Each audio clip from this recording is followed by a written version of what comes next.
Hi friends, வணக்கம் and welcome back to Devi ப்ரெஸ் kitchen. இன்றைக்கி வாழைத்தண்டு வச்சு சூப்பரான துவையல் தான் பார்க்க போகிறோம்.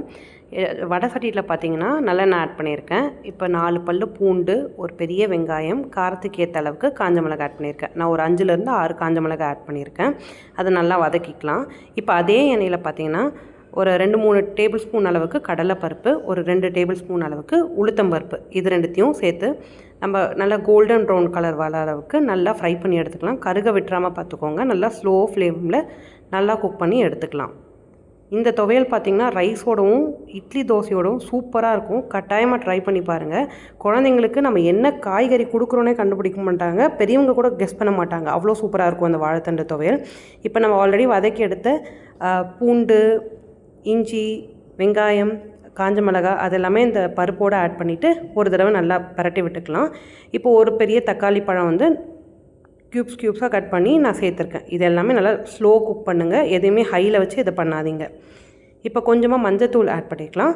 அப்புறம் தேவையான அளவுக்கு உப்பு. வாழைத்தண்டு அப்படின்றதால கொஞ்சம் பார்த்து உப்பு சேர்த்துக்கோங்க. இல்லாட்டி கொஞ்சம் உப்பு கறிக்க சான்ஸ் இருக்குது. ஸோ கொஞ்சமாக சேர்த்துக்கோங்க. வேணும்னா கடைசியில் ஆட் பண்ணிக்கலாம்.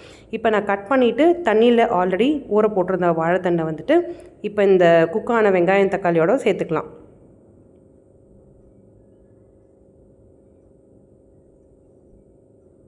சேர்த்துட்டு இது எல்லாமே நல்லா கம்ப்ளீட்டாக வறுத்து எடுத்துக்கலாம். வேணும்னா 1/2 கிளாஸ் அளவுக்கு தண்ணி மட்டும் எடுத்துக்கோங்க. 1/2 கிளாஸ்லேருந்து 1/4 கிளாஸ் அளவுக்கு மட்டும் தண்ணியை சேர்த்துக்கோங்க. ரொம்ப சேர்க்க வேண்டாம். ஒரு குட்டி நெல்லிக்காய் சைஸ் அளவுக்கு புளி, இதெல்லாம் சேர்த்து நல்லா வதக்கி கூடவே தேங்காயும் ஆட் பண்ணிக்கோங்க. இதெல்லாம் நல்லா கம்ப்ளீட்டாக வதக்கி ஆற வச்சு அரைச்சோன்னா ஒரு சூப்பரான வாழைத்தண்டு துவையல் ரெடி. இதுக்கு நல்லா தாளிப்பு பார்த்திங்கன்னா நல்லா கடுகு, சீரகம், உளுத்தம்பருப்பு, காஞ்ச மிளகாய், பெருங்காயம்லாம் போட்டு தாளித்து எடுத்திங்கன்னா அவ்வளோ கமன்னு சூப்பராக இருக்கும். நான் வந்து பார்த்திங்கன்னா இன்றைக்கி முருங்கைக்கீரை போட்டு தாளித்தேன். அவ்வளோ டேஸ்ட்டாக இருந்தது. இது காலையில் தோசைக்கு இதுதான் இன்றைக்கி தொட்டுக்க. அதே மாதிரி மத்தியானம் சைட் டிஷ்ஷாகவும் இதை கொஞ்சமாக கொடுத்து அனுப்பிச்சிருந்தேன். இந்த ரெசிபி கண்டிப்பாக ட்ரை பண்ணி பாருங்கள். ட்ரை பண்ணி பார்த்து எப்படி இருந்துச்சுன்னு ஃபீட்பேக் ஷேர் பண்ணுங்கள். உங்களை அடுத்த வீடியோவில் பார்க்குறேன். அது வரைக்கும் நன்றி.